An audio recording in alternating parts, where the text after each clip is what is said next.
Welcome to SOS Paranormal's Chilling True Tales. All of these stories are actual first-hand accounts told to me by the people who have had these experiences. On the condition of anonymity and with their permission, these accounts are being retold by me to you. The Campfire. David was 13 years old when he went to camp with school in Year 8. They had trekked across bushland to a campsite near a river in the hills.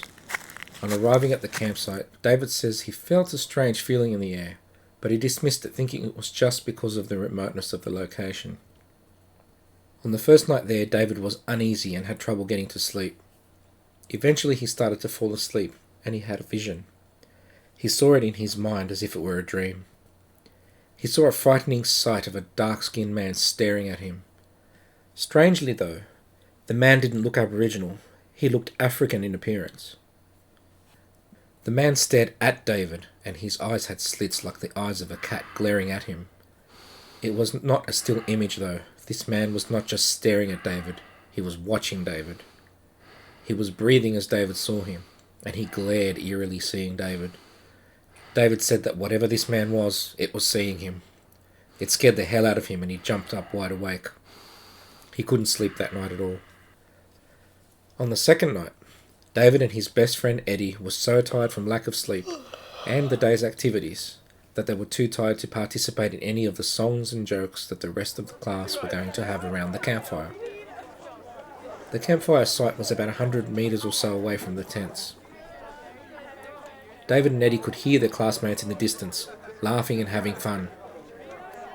They couldn't get to sleep, so they decided that instead of miss out on the fun, that they'd join their classmates. They grabbed their torches and headed out of the tent. Being in the Australian bush with no artificial lighting, the night was pitch black. With torches in hand, they made their way cautiously to where the campfire was. David remembered that he shone his torch on the ground in front of him, and Eddie was so scared of bats for some reason he was shining his torch into the trees. They looked ahead in the dimness, and then they both froze in fear at what they saw. There was a huge campfire burning maybe 100 metres or less in front of them, with flames reaching up at least 2 or 3 metres. Around it were dark, jagged humanoid figures dancing around the fire. They looked like they were holding hands to form a ring around the fire. Both the friends froze, not believing their eyes, and were overcome with fear. Eddie let out a whispered exclamation as well. The sight lasted for a few seconds and then suddenly stopped. The fire was still there, but the black figures were gone. Instead, they could see more defined figures of people sitting around the campfire with their backs to them. Suddenly, they all turned around to face David and Eddie. As they turned, their faces were pale and illumined, almost as if they had torches below their chins. The faces stared blankly at David and Eddie. They both bolted, scared as hell, back to their tent without looking back and ducked into it. Terrified, they hid under the covers and shaking from fear, they both spoke about what they had seen. Both of them confirmed that they had seen the exact same thing. A few minutes later, teachers came to the tents saying they had seen lights or people near the tents and were checking up on them to make sure everything was okay. In the morning, David again stood near the trees where they had been the night before, and he realised that there was no way that they could have seen the actual campfire from there. Their view would have been blocked by the small amenities building to the left. That day they also asked their classmates if everybody had turned around to the tents to look, and every single one of them denied it, saying, "What are you talking about?"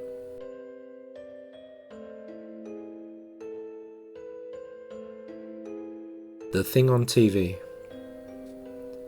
A recently married couple were living with the groom's parents. They had no children yet, and they were focusing on their work careers to save up money to buy a house. To wake them up in the morning, they used a clock radio with a small black and white television that was built into it. They preferred this to an alarm, and it was programmed for the television to turn on instead of the radio. One morning the television switched on as usual, but with an unusual difference. The wife, Carmen, was listening to a TV news reporter talking, and heard in a strange voice the presenter say the word "Mama," spoken from the TV in an eerie male voice. Shocked, she looked up at the TV screen. The newsreader was staring at her and repeated, "Mama, Mama." Mama.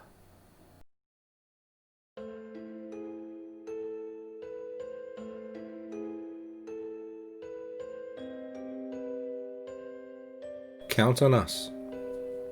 In some cultures, particularly those of the Asian and Indian subcontinent, there are many superstitions and beliefs about the supernatural and actions that people should and should not take in order to avoid angering or invoking the paranormal.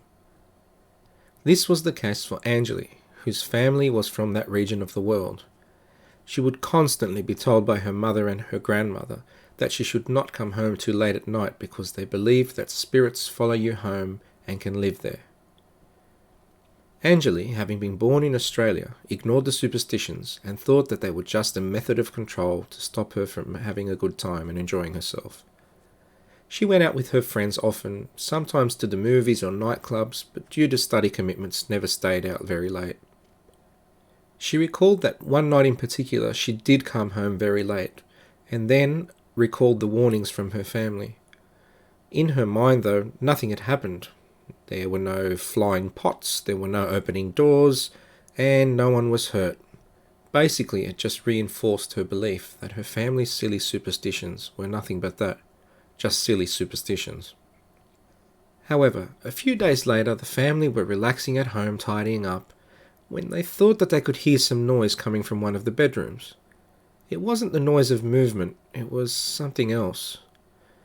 They hushed each other and they all stood around in the living room listening. They were intent to find out what it was, but they couldn't quite make it out. It was faint at first, but clear enough so that they could make out what was happening. What they could hear was a voice speaking. And it wasn't just speaking random words, it sounded as if it was counting. The family started to freak out. All of their family members were in the one room, and so there should have been no one else in the house. Scared and a little startled, they listened more closely, and they realized that what they could hear was a sound of a little boy's voice counting from 1 to 10 over and over. 2, 3. This wasn't a one-off event. This actually happened frequently over quite a few weeks and worried the family very much. 10. They had searched the room for anyone playing a trick on them, or maybe even a child hiding out there, but there was never anyone there. The family never directly blamed Anjali, but Anjali started to feel as if something might have actually followed her home. It happened again and again, with no set times and no set days. 4, The boy could be heard counting 6, from 1 7, to 10. 8, 9. One day, Anjali finally got tired of hearing it and stood in the doorway of the room where the counting boy could be heard. Soon enough, the voice of the little boy started again, counting 1 to 10 as it had many times before. And as he counted, this time Anjali counted along with him, but she counted loudly. 8, She hoped that by doing this it would suggest to whatever it was that she could hear it, and perhaps stop it from doing it again. 3, As she counted loudly with the voice, she noticed that the voice suddenly stopped counting for a few seconds. Anjali listened closely, and was then chilled to the core when the voice resumed counting. But this time, the boy could be heard whispering the counting of numbers, 1 to 10. This phenomenon disappeared after a few weeks, and never happened again. There are things that lurk near us in the dark, and the darkness hides them from us. Thanks for watching, and if you enjoyed the video, please like and subscribe for more chilling true tales, and don't forget to hit that bell icon so you can be notified when I upload a new video. If you'd like to submit your own chilling true tale, see the contact details in the link below, and your story might be featured in one of my videos. Thanks again for watching, and see you next time.